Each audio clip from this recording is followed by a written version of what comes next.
12. Cewek yang mirip si cantik. Gue perhatiin lekat-lekat si cantik. Dia yang tampak serius mengerjakan soal-soal yang gue buat untuk ngatinem. Dia nggak kayak orang gila. Guys. Dia kelihatan pinter banget. Terlebih saat serius kayak gini. Dia kelihatan cantik abis. Hingga tiba-tiba aja. Ceduk, ceduk, ceduk. Jantung gue kayak lagi robanaan. Berdetak kenceng banget. Mejir. Apa-apaan dengan jantung gue ini? Batin gue. Apa jangan-jangan gue kena serangan jantung? Enggak, enggak, enggak. Gue sehat-sehat aja kok. Atau, gue baru sadar si cantik lah yang bikin gue kayak gini. Dia udah bikin gue terpesona. Dan hampir gue kelepak-kelepak. Tapi sayangnya. Hehehe. Dia tiba-tiba terkekeh sambil nengok ke arah gue. Mode orang gilanya kambuh lagi. Yang otomatis terpesonanya gue yang baru aja jadi musnah seketika. Berubah jadi perasaan jijik kayak biasanya. Tim gak lo? Ketus gue. Dia pun langsung mingkem. Pak Atta. Panggil ngatinem. Apa? Saya sekarang udah mengerti. Pak. Mbak cantik ini lebih pinter ngajarinnya daripada bapak. Saya udah gak kebingungan lagi. Ucapnya. Masak? Iya. Baguslah. Gue tengok lagi si cantik. Ia tampak senyum-senyum tak jelas. Kayaknya udah dia lagi mekruk mendengar pujian dari ngatinem. Ya sudah. Sekarang kerjain yang lainnya lagi. Kita gue ke ngatinem. Sesi belajar pun berlanjut. Ngatinem serius mengerjakan soal-soal dari gue. Dan jika ada yang gak dia mengerti, gue berusaha ngejelasin. Hal seperti itu berlangsung hampir 2 jam ke depan. Setelah selesai, gue pun pamitan pulang sama Bu Jumini, nyokapnya ngatinem. Kita pulang dulu ya, Bu. Ucap gue sambil sama-sama berjalan menuju ke depan. Iya, Mas Atta. Makasih ya sudah membimbing ngatinem belajar. Timpal Bu Jumini. Iya, Bu, sama-sama. Mas Atta dan mbaknya pulangnya hati-hati ya. Jalanannya agak rame. Iya, Bu. Gue melangkah ke halaman rumah. Sedang si cantik malah masih ngejublek berdiri di teras. Ngadep ke arah Bu Jumini. Woi, ngapain lo masih di sini? Ayo buruan pulang. Gue kembali ke arah si cantik. Gue tarik tangannya. Tapi dia kuat banget bertahan. Kayaknya dia belum mau diajak pulang. Entah dia mau ngapain. Lo kenapa? Tanya gue. Oleh-oleh. Ucap si cantik. Oleh-oleh. Gue terheran. Harusnya pulang dibawain oleh-oleh. Klek. Gue menelan ludah. Dan rupanya Bu Jumini juga demikian. Karena ia mendengar apa yang dikatakan si cantik. Mbaknya minta oleh-oleh. Tanya Bu Jumini. Dan si cantik dengan polosnya menganggukkan kepala. Ya sudah. Saya akan bawakan ketela untuk kalian. Nggak mau. Si cantik menolak. Maunya itu. Ia menunjuk durian montong yang bergerandulan di atas pohon di halaman rumah. Itu. Iya. Itu. Akhirnya dengan berat hati Bu Jumini pun mengambilkan durian itu untuk si cantik. Gue sebetulnya nggak enak banget sama Bu Jumini. Tapi lumayanlah, dapat durian. Si cantik emang paling pintar milih oleh-olehnya. Akhirnya gue dan si cantik benar-benar cabut dari rumahnya Bu Jumini dengan membawa 2 durian yang gue cantelin ke motor.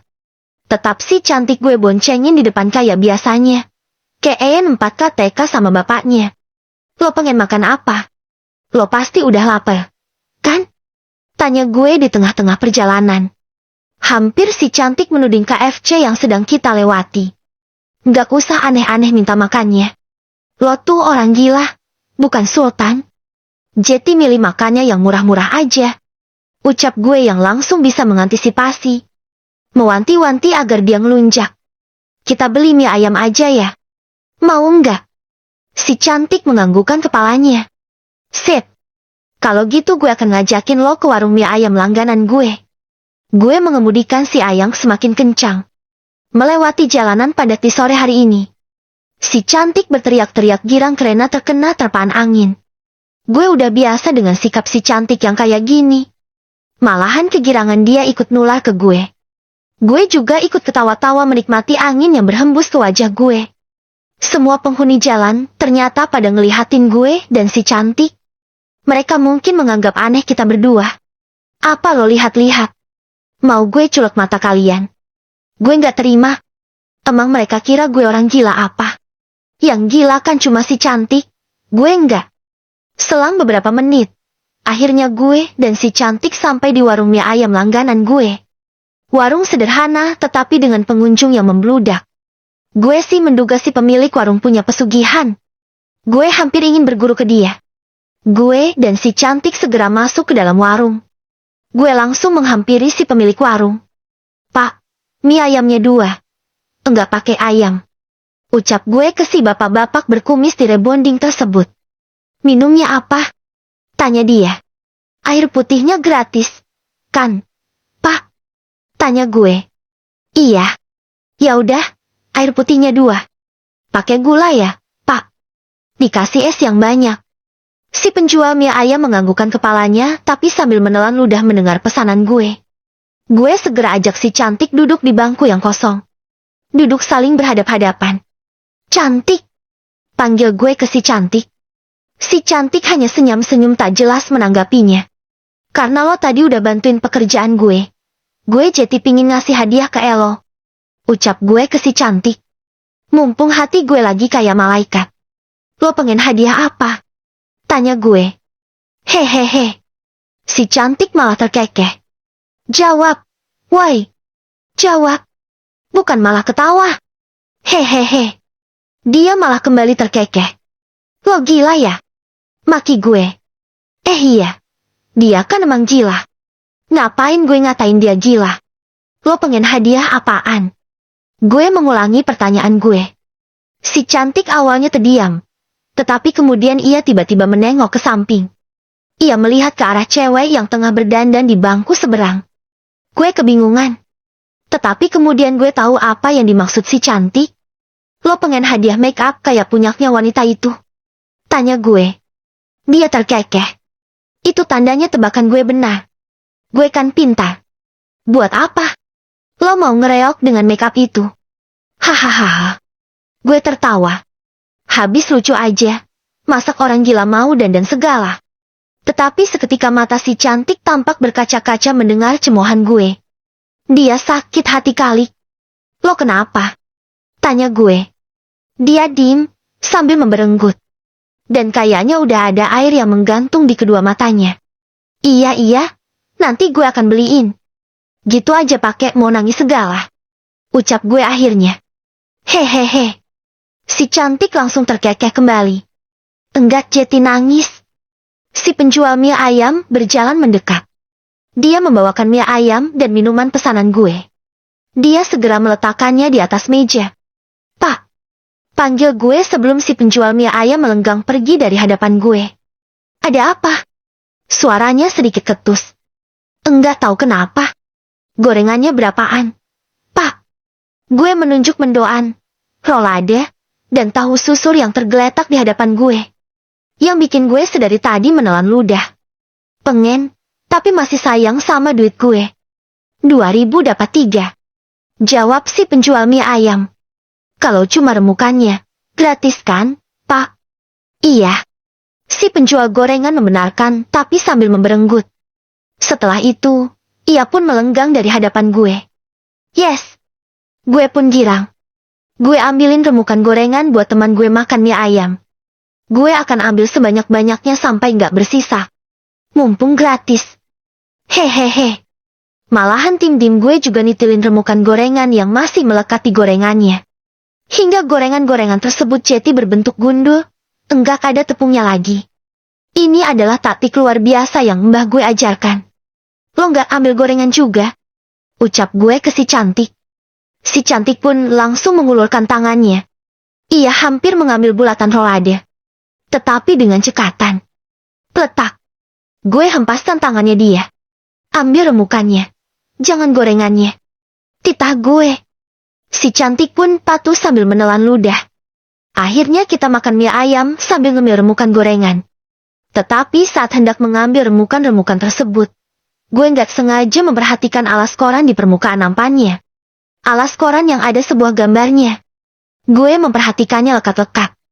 Bahkan gue sampai mendekatkan nampan beralaskan koran tersebut ke arah gue. Kali aja gue sedang salah lihat. Mejir. Nih cewek mirip banget kayak Elo. Gue menunjuk gambar di dalam koran. Gambar yang memperlihatkan seorang wanita cantik yang sumpah mirip banget sama si cantik. Sampai-sampai gue berusaha membandingkannya. Kadang melihat ke arah gambar, kadang melihat ke arah cantik. Enggak ada bedanya. Kemudian gue baca judul artikel di koran tersebut. Koran yang udah penuh minyak gorengan. Glorit Bernardine Baskoro, gadis muda pewaris tunggal perusahaan terbesar di kota S. PHT, hahaha. Gue langsung ketawa membaca judul artikel tersebut. Lihat nih, cantik. Orang ini mirip banget kayak Elo. Tapi akhirnya kita makan mie ayam sambil ngemil remukan gorengan. Tetapi saat hendak mengambil remukan-remukan tersebut, gue nggak sengaja memperhatikan alas koran di permukaan nampannya. Alas koran yang ada sebuah gambarnya.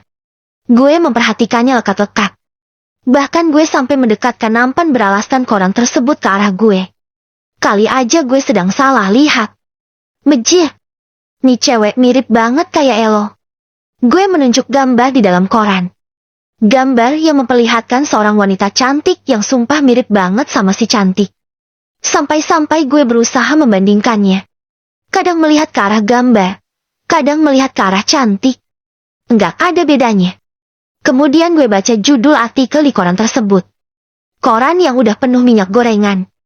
Glorit Bernardine Baskoro, gadis muda pewaris tunggal perusahaan terbesar di kota S. PHT, hahaha. Gue langsung ketawa membaca judul artikel tersebut. Lihat nih, cantik. Orang ini mirip banget kayak Elo. Tapi cuma beda nasib.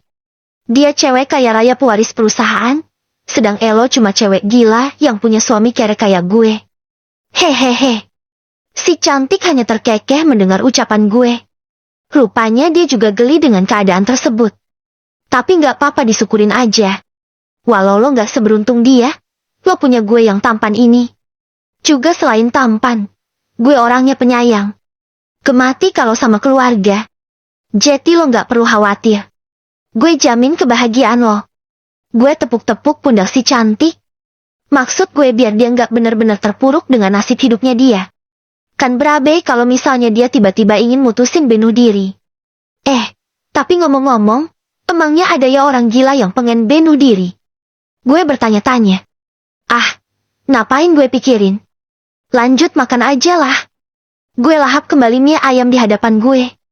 Sambil sesekali menengok ke arah si cantik yang begitu lahapnya menikmati mie ayamnya. Rambut lo nyemplung ke mangkuk. Ucap gue sambil benerin rambutnya dia. Gue taruh rambut panjangnya dia ke belakang. Si cantik pun menengok ke arah gue.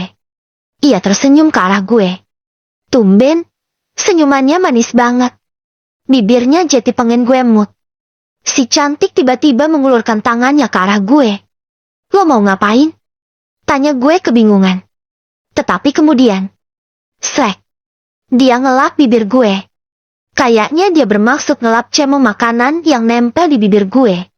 Harusnya gue bereaksi biasa aja. Tetapi tiba-tiba aja.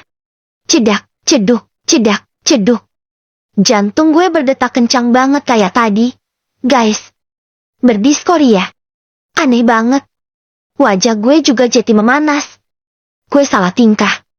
Berasa kayak lagi dikasih perhatian sama Anya Geraldine, idola gue. Cukup. Gue hentikan perbuatan si cantik. Gue nggak mau jantung gue jedak-jeduk keterusan. Lo terusin makannya. Titah gue. Si cantik patuh, ia kembali melahap mie ayamnya. Gue pun juga melakukan hal yang sama. Sekarang kita konsen pada makanan masing-masing. Enggak lagi ngobrol-ngobrol hal yang gak penting. Gue takut salting lagi. Kan gak lucu. Gue salting gara-gara cewek gila. Tap, tap, tap.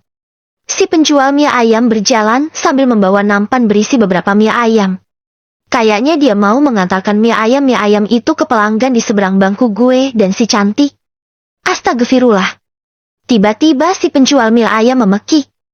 Kayaknya dia lagi kesandung kucing yang mengering. Yang nempel di lantai warung mie ayam. Dia pun mencolot ke depan. Hingga mie ayam yang dibawa terlempar ke sembarang arah. Dengan pandangan slow motion gue menduga bahwa salah satu mie ayam itu bakal terlempar ke arah gue. Dan gue kayaknya nggak bakal bisa menghindarinya. Gue bakal tersiram mie ayam panas. Kulit gue yang putih bersih kayak kulit otornya, bakal melepuh merah-merah jadi kayak bekas panu. Dan yang pasti ketampanan gue setelah ini akan berkurang. Wanita-wanita di dunia ini akan menangis histeris. Tetapi hal yang tak terduga terjadi. Dengan cekatan si cantik merengkuh tubuh. Dia melukin gue. Dia sengaja jadi tameng agar gue nggak terkena mie ayam tersebut. Si cantik memekik. Dia beneran gantiin gue terkena mie ayam yang panas. Terkena di bagian lengan. Gue panik. Gue jadi merasa bersalah banget sama dia. Gue terenyuh dengan perbuatan dia.